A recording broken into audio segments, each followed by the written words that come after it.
de guerra aí, que representa na pule. Mano de atitude, sustenta as palavras, é fé e Deus na caminhada, revolução.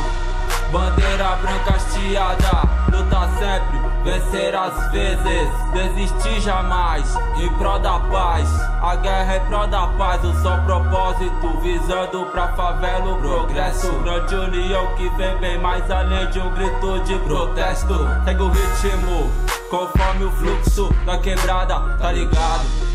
É tudo visto e analisado, certo pelo certo, justo e o correto. Das conferências vem o aval, desce o decreto, batendo de frente, deixando o sistema em estado de alerta, temendo os monstros organizados, indo pra reta, buscando o que é nosso por direito. É tudo nosso, poder para o povo do gueto. Enquanto sofremos calados, ninguém olhava pra nós. Segura o grito, pra justiça e liberdade, igualdade pra nós. A qualidade é a sintonia não para. Quem tá na voz é os humildes na caminhada. Vem com nós, vamos abalar o estado. A firma é forte, é mais de 200 mil cadastrados. Um por todos e todos por um, numa só voz. 34631, Ricardo Antena na missão. Pro estado mais um número, é foda ladrão. Sofredor revoltado, bem louco. É, puta que eu pariu, eu passei por aquele sufoco. Demorou, sobrevivi, tô aqui. Pra quem não acreditou então, eu saí. Hoje sossegado de boa, na reflexão. Mas na minha banca não cola vacilão.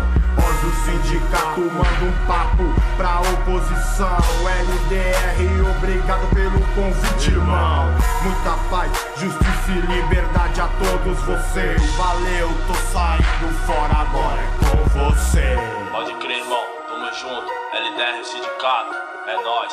Eu também tenho essa visão, mas aí, firme e forte. Vamos derrubar a hipocrisia e a oposição, certo? Se liga só, aliado, vou passar minha visão, irmão. É nóis. O bang é louco e sofrido, são vários oprimidos, abandonado na cela, pique mendigo. Não tem família, porra nenhuma, não tem ninguém. Somente Deus na sua vida vai acreditar em quem? São vários dias pedalando, sem opção, imaginando lá fora como é que tá o mundão. Longe da família, da mulher e dos filhos, só mais um revoltado, sem direitos, sem amigos. Esse é o Brasil em que vivemos. Preto, pobre, analfabeto, assim vi vários morrendo.